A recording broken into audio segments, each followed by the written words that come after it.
नमस्कार, आप देख रहे हैं डीडी न्यूज। मैं हूं आपके साथ भावना नैयर। देश और दुनिया की बड़ी और अहम खबरों को लेकर हम हाजिर हैं। शुरुआत कर लेते हैं बुलेटिन के इस वक्त की टॉप हेडलाइंस के साथ।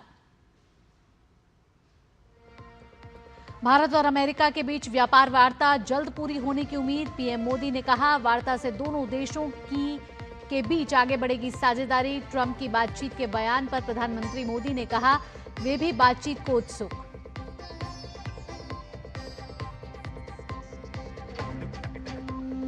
देश भर में चुनाव संबंधी प्रक्रिया पर चुनाव आयोग की अहम बैठक आज। सभी राज्यों के मुख्य निर्वाचन अधिकारियों के साथ करेगा बैठक। चुनावी तैयारियों, मतदाता सूची की शुद्धता और पारदर्शिता जैसे मुद्दों पर होगी चर्चा।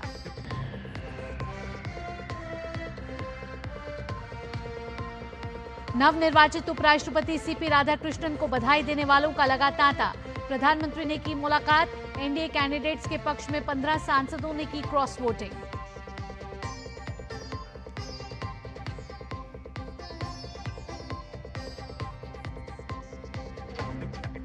नेपाल में सेना ने संभाला मोर्चा। पूरे देश में हाई अलर्ट। सेना प्रमुख ने देर रात प्रदर्शनकारियों के अलग अलग समूहों से की अनौपचारिक बातचीत। लूटपाट करने वालों पर कसा शिकंजा।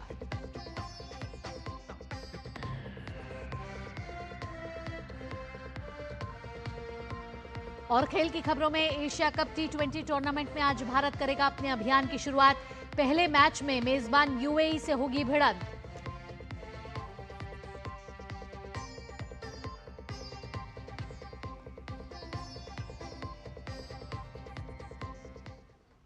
प्रधानमंत्री नरेंद्र मोदी ने अमेरिका को करीबी दोस्त और स्वाभाविक साझेदार बताया। उन्होंने भारत और अमेरिका के बीच चल रही व्यापार वार्ताओं पर विश्वास जताते हुए कहा कि ये चर्चाएं दोनों देशों की साझेदारी की असीम संभावनाओं को खोलने का रास्ता बनाएंगी।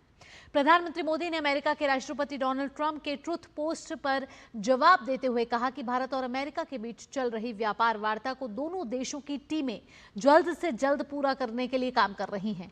पीएम मोदी ने ट्रंप के बातचीत के बयान पर कहा कि वे भी अमेरिकी राष्ट्रपति से बातचीत के लिए उत्सुक हैं। साथ ही प्रधानमंत्री मोदी ने उम्मीद जताई कि दोनों नेता दोनों देशों के लोगों के लिए एक उज्जवल और समृद्ध भविष्य सुनिश्चित करने के लिए मिलकर काम करेंगे।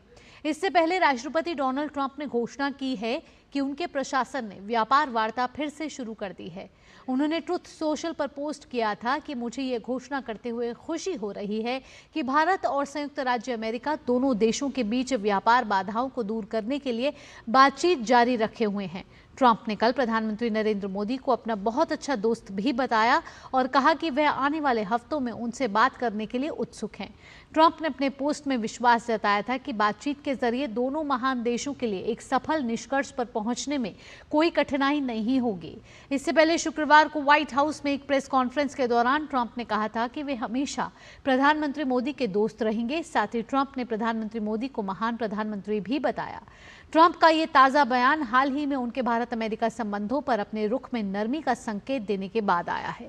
पिछले कुछ समय से एक बार फिर ट्रंप भारत और प्रधानमंत्री मोदी को लेकर जिस तरह के बयान दे रहे हैं, उससे लगता है कि वो संबंध लगातार बेहतर करना चाहते हैं। तो भारत अमेरिका संबंधों पर ट्रंप का ये बयान आया है और ट्रुथ सोशल पर उन्होंने पोस्ट कर कहा है कि वो व्यापार वार्ता को आगे बढ़ाने के लिए उत्सुक हैं। साथ ही प्रधानमंत्री नरेंद्र मोदी से भी बात करने की इच्छा उन्होंने जाहिर की है। ऐसे में प्रधानमंत्री नरेंद्र मोदी ने भी उनकी पोस्ट का जवाब दिया है। राष्ट्रपति ट्रंप ने कहा है कि एक सफल निष्कर्ष पर पहुंचने में कोई कठिनाई नहीं होगी और ट्रंप के बयान पर प्रधानमंत्री नरेंद्र मोदी की भी सकारात्मक प्रतिक्रिया आई है।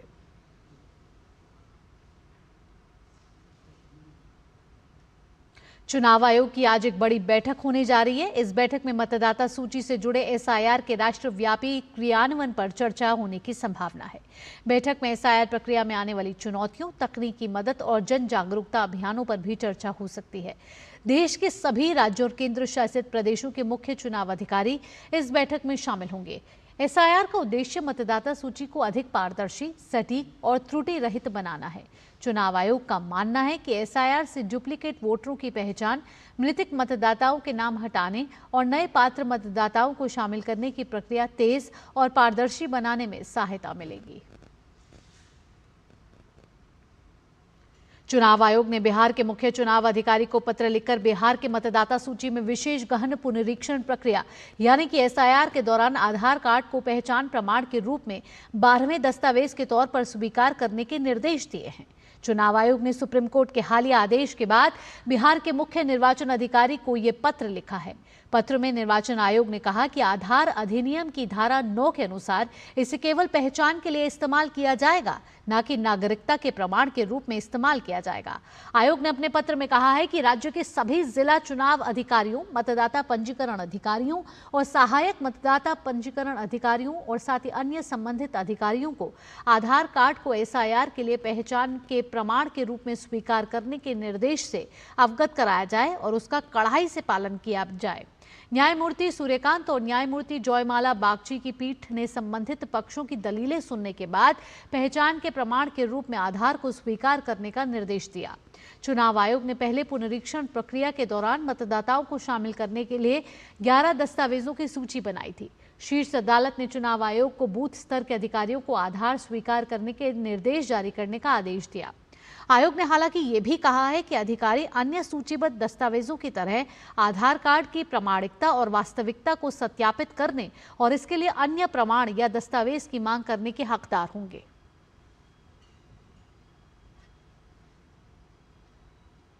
नवनिर्वाचित उपराष्ट्रपति सीपी राधाकृष्णन को बधाई देने वालों का तांता लगा हुआ है। सीपी राधाकृष्णन ने दूसरे सर्वोच्च संवैधानिक पद पर अपने निर्वाचन को राष्ट्रवादी विचारधारा की जीत बताया है। उन्होंने 2047 तक भारत को विकसित राष्ट्र बनाने की दिशा में काम करने का संकल्प लिया है। राधाकृष्णन ने उपराष्ट्रपति चुनाव 152 मतों के अंतर से जीता है। उन्हें 452 मत मिले, जबकि उनके प्रतिद्वंद्वी बी सुदर्शन रेड्डी को 300 मत मिले। जीत के बाद नवनिर्वाचित उपराष्ट्रपति ने कहा कि विपक्षी गठबंधन ने कहा था कि यह चुनाव वैचारिक लड़ाई है, लेकिन मतदान के पैटर्न से हम समझते हैं कि राष्ट्रवादी विचारधारा विजयी हुई है। उन्होंने लोकतंत्र में सत्ता पक्ष और विपक्ष दोनों को महत्वपूर्ण बताया।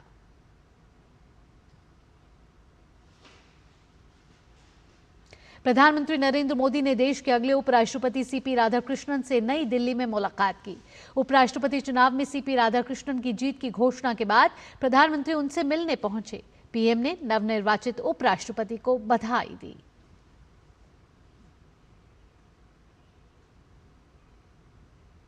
यहां वक्त एक छोटे से ब्रेक का हो गया है। ब्रेक के बाद जानेंगे नेपाल के ताजा हालात। सस्ते वाले दाल मसाले स्वाद हुआ बेकार। एमडीएच की हल्दी मिर्ची धनिया करे कमाल। ये रंग दे, ये खुशबू दे, ये तीखा, ये कम पड़े। क्या निराला एमडीएच मसाला।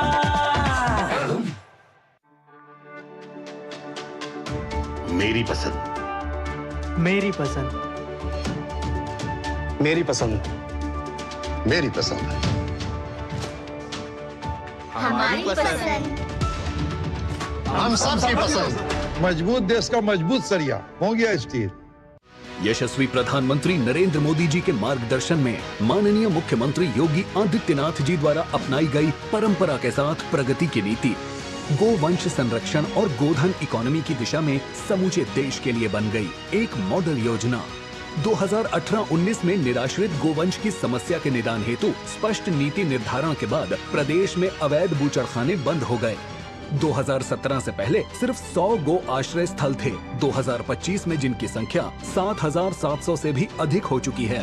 मुख्यमंत्री सहभागिता योजना के अंतर्गत गोवंश के भरण पोषण के लिए डीबीटी के माध्यम से वितरित की जा रही है सहायता राशि।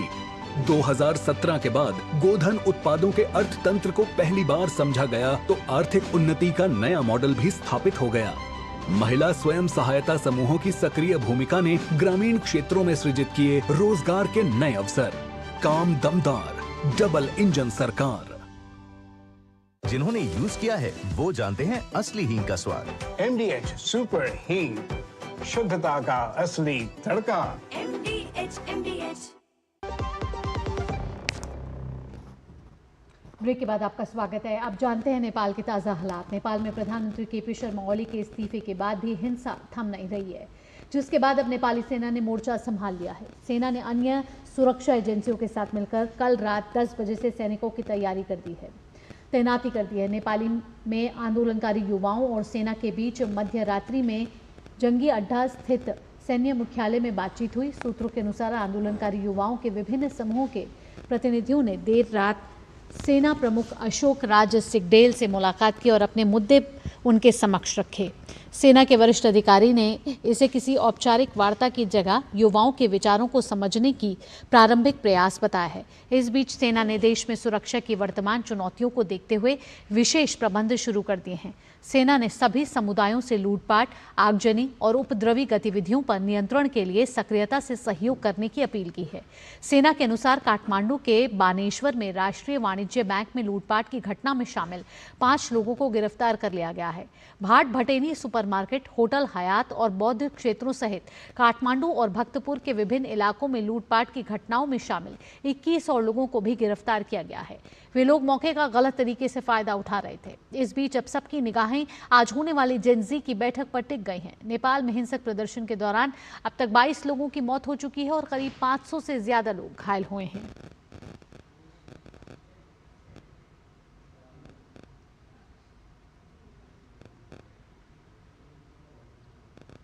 प्रधानमंत्री नरेंद्र मोदी की अध्यक्षता में कल केंद्रीय मंत्रिमंडल की सुरक्षा समिति की बैठक में नेपाल के घटनाक्रम पर चर्चा की गई।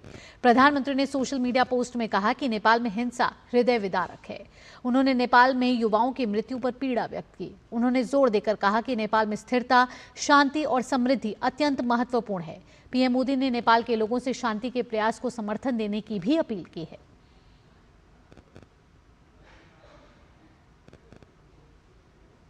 नेपाल में सरकार विरोधी हिंसक प्रदर्शनों के बाद उत्तर प्रदेश पुलिस भारत नेपाल सीमा पर हाई अलर्ट पर है। सभी 7 सीमावर्ती जिले यानी कि पीलीभीत, लखीमपुर खीरी, बहराइच, श्रावस्ती, बलरामपुर, सिद्धार्थनगर और महाराजगंज में सुरक्षा कड़ी कर दी गई है। डीजीपी राजीव कृष्ण ने कहा है कि हर स्तर पर स्थिति पर कड़ी नजर रखी जा रही है। 24 घंटे गश्त और प्रवेश बिंदुओं पर कड़ी जांच की जा रही है।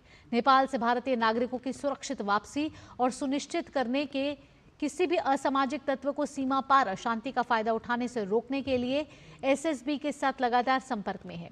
एसएसबी ने चौकियों पर तलाशी और निगरानी बढ़ा दी है, जबकि संवेदनशील इलाकों में पीएसी की प्लाटून और अतिरिक्त पुलिस कंपनियां तैनात की गई हैं।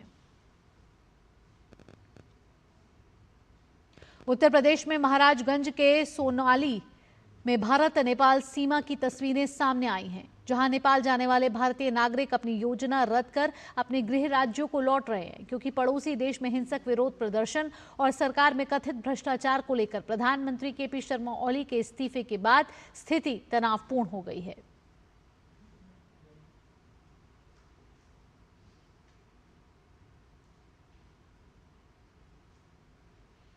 नेपाल में असामान्य और संवेदनशील परिस्थितियों को देखते हुए भारत के सीमावर्ती इलाके अलर्ट पर हैं।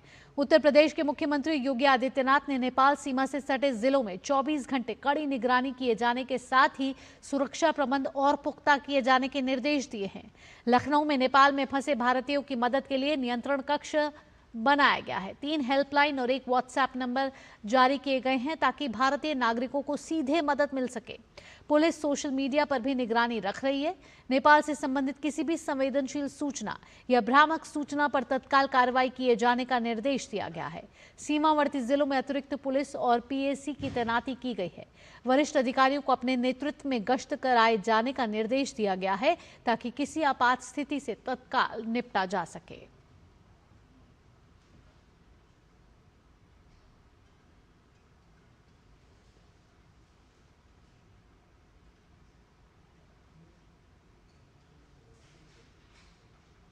वहीं पड़ोसी देश नेपाल में बने राजनीतिक हालातों को ध्यान में रखते हुए उत्तराखंड के मुख्यमंत्री पुष्कर सिंह धामी ने अंतर्राष्ट्रीय सीमाओं से जुड़ी सुरक्षा पर पुलिस और प्रशासनिक अधिकारियों की एक बैठक बुलाई है।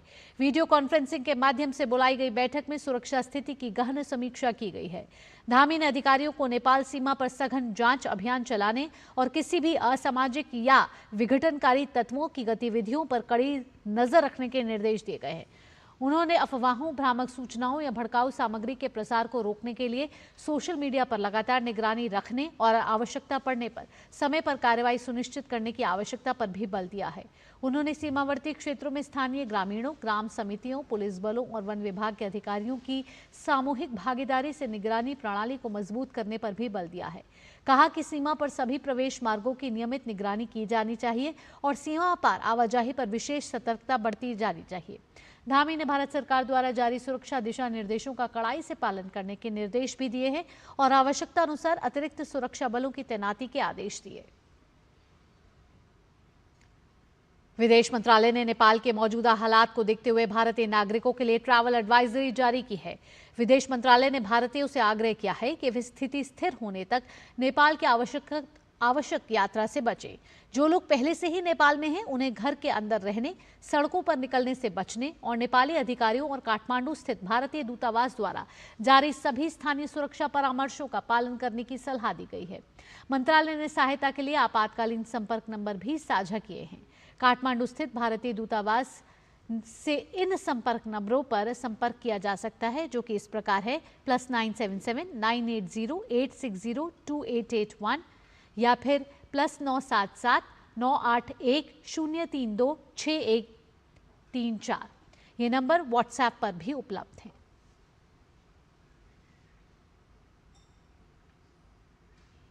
वाराणसी में मॉरिशस के प्रधानमंत्री 3 दिवसीय दौरे पर आ रहे हैं और उनके साथ प्रधानमंत्री मोदी की द्विपक्षीय वार्ता भी होगी। इसके लिए कितने तैयार है काशी, इस पर डीडी न्यूज संवाददाता हरिकेश बहादुर ने बात की वाराणसी मंडलायुक्त से। काशी चर्चा में है, कारण मॉरिशस के प्राइम मिनिस्टर आ रहे हैं 3 दिवसीय दौरे पर और उनके साथ बायलैटरल टॉक के लिए भारत के प्रधानमंत्री भी, जो काशी के सांसद भी हैं, वो भी यहाँ पर होंगे।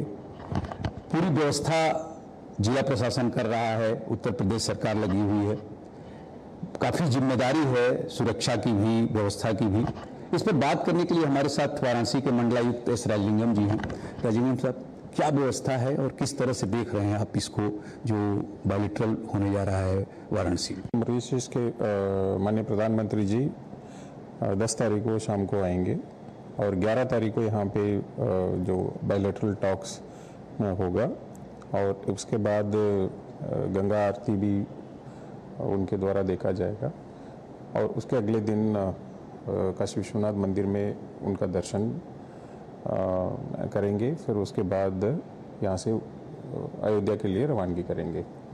सो इसके लेकर जो जिला प्रशासन के द्वारा जो अन्य तैयारियां हैं वो सब की जा रही है। मुख्य रूप से जो विदेश मंत्रालय द्वारा इस कार्यक्रम का पूरा आयोजन कर रहे हैं, जिला प्रशासन उसमें एक फैसिलिटेटर के रूप में काम कर रहा है। कैमरा पर्सन मनीष सिंह के साथ doctor Harkesh Bahadur Singh Gautam, DD news Varanasi. समंदर की गहराइयों से सियासत की बड़ी लहर उठी है। ग्रेट निकोबार परियोजना पर घमासान मचा है। सोनिया गांधी ने ग्रेट निकोबार परियोजना को विनाश बताया। राहुल गांधी भी सुर में सुर मिला रहे हैं, लेकिन बीजेपी ग्रेट निकोबार परियोजना को भारत की रणनीतिक ताकत का सबसे बड़ा गेम चेंजर बता रही है। तो सवाल सीधा ये है कि क्या ये प्रोजेक्ट सच में विकास की इबारत है या फिर जैसा कांग्रेस कह रही है वो है। पेश है इस पर हमारी एक खास रिपोर्ट।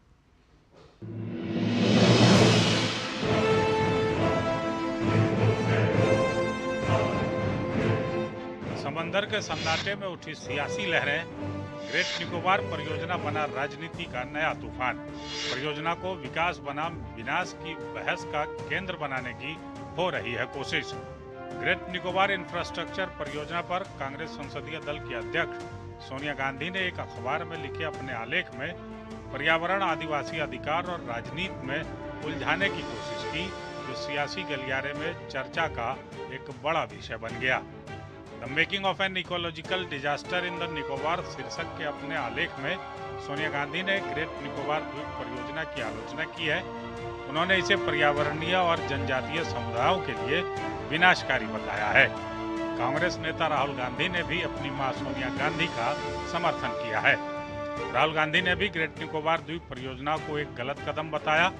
राहुल गांधी ने अपने सोशल मीडिया एक्स पर सोनिया गांधी के लेख को साझा करते हुए कहा कि ग्रेट निकोबार द्वीप परियोजना एक गलत कदम है जो आदिवासी अधिकारों पर कुठाराघात कर रही है। और कानूनी और विचार विमर्श की प्रक्रियाओं का मजाक बना रही है। सोनिया गांधी के लेख का बचाव करने के लिए कांग्रेस की पूरी फौज मैदान में कूद पड़ी है। कभी पर्यावरण की बात न करने वाले कांग्रेस नेता अचानक पर्यावरणविद बन बैठे हैं। पूर्व पर्यावरण मंत्री जयराम रमेश से लेकर कांग्रेस अध्यक्ष मल्लिकार्जुन खड़गे और शशि थरूर तक अब ग्रेट निकोबार परियोजना को रोकने की दुहाई दे रहे हैं। भारतीय जनता पार्टी ने सोनिया गांधी के ग्रेट निकोबार परियोजना पर लेख को लेकर पलटवार किया है। भाजपा का कहना है कि यह परियोजना देश की रणनीतिक और विकासात्मक दृष्टि से बेहद महत्वपूर्ण है और विपक्ष केवल राजनीति करने के लिए भ्रम फैलाने की कोशिश कर रहा है। भाजपा ने राहुल गांधी को टुकड़े टुकड़े गैंग का नेता करार दिया। भाजपा प्रवक्ता प्रदीप भंडारी ने अपने सोशल मीडिया एक्स पर लिखा कि मलेशिया में बैठकर राहुल गांधी भारत के बुनियादी ढांचे को मजबूत करने वाली ग्रेट निकोबार परियोजना का विरोध कर रहे हैं। राहुल किस अंतर्राष्ट्रीय एनजीओ के संपर्क में है? कौन सा देशभक्त यह नहीं चाहेगा कि भारत वैश्विक शिपिंग का एक अहम केंद्र बने? राहुल टुकड़े टुकड़े के नेता हैं। सवाल यही है कि ग्रेट निकोबार परियोजना को लेकर कांग्रेस आखिर क्यों विकास बनाम विनाश की कहानी सुना रही है? क्या सचमुच कांग्रेस का दावा ही पूरा सच है या फिर इसकी असली तस्वीर कुछ और ही है?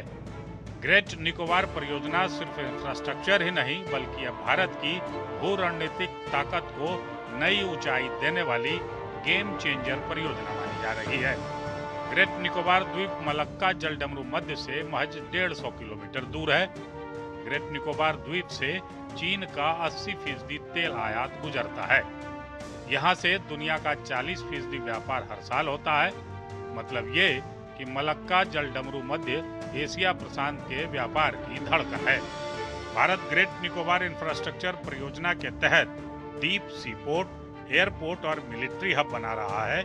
इस परियोजना के जरिए पूरे इंडो पैसिफिक के समुद्री रास्तों पर नजर रखी जा सकती है। इन संरचनाओं की मदद से नौसेना और वायुसेना का दबदबा बढ़ेगा। जानकारी से चीन की स्ट्रिंग ऑफ पर्ल्स रणनीति का सीधा जवाब भी मानते हैं। भारत की मजबूत मौजूदगी से चीन की समुद्री दबदबे पर लगाम लगेगी। यही कारण है कि बीजिंग की नींद उड़ चुकी है। अमेरिका भी अंडमान निकोबार में नौसैनिक पहुंच चाहता है ताकि चीन के बढ़ते प्रभाव को संतुलित किया जा सके। इसी वजह से बांग्लादेश और म्यांमार में भी महाशक्तियों के बीच खींचतान तेज हो चुकी है। ग्रेट निकोबार प्रोजेक्ट सिर्फ विकास का नहीं बल्कि इंडो पैसिफिक की सुरक्षा, सामरिक शक्ति और वैश्विक व्यापार का भविष्य तय करने वाला प्रोजेक्ट है। यही वजह है कि दुनिया भारत के इस कदम से बेचैन है और इस बेचैनी की गूंज कांग्रेस कैंप में ज्यादा सुनाई दे रही है। एक तरफ जमाने बाद सार्वजनिक मंच पर सोनिया गांधी का लेख प्रकाशित होता है तो दूसरी तरफ बिहार वोट परिवर्तन यात्रा की थकान मिटाने मलेशिया गए राहुल गांधी को अचानक ग्रेट निकोबार परियोजना की याद आती है। ग्रेट निकोबार प्रोजेक्ट सिर्फ सड़कें, पोर्ट और एयरपोर्ट बनाने की योजना भर नहीं है। यह तो भारत की समुद्री ताकत का किला है जहां से पूरे इंडो पैसिफिक महासागर पर भारत की नजर होगी। इन तमाम परिस्थितियों के बीच ये सवाल तो उठ ही रहा है कि आखिर मजबूत होते भारत से परेशानी किसको है। Bureau report, DD news. खेल की खबरों का रुख करेंगे। दुबई में आयोजित हो रहे एशिया कप T20 टूर्नामेंट में आज भारत अपने अभियान की शुरुआत करेगा। भारतीय टीम ग्रुप ए में है और टीम अपने अभियान की शुरुआत यूएई के खिलाफ करेगी। भारत ने अब तक यूएई के खिलाफ सिर्फ एक T20 मुकाबला खेला है जिसमें टीम ने 9 विकेट से अपने नाम किया था। इसी के साथ इस बुलेटिन में इतना ही। दीजिए अनुमति। नमस्कार।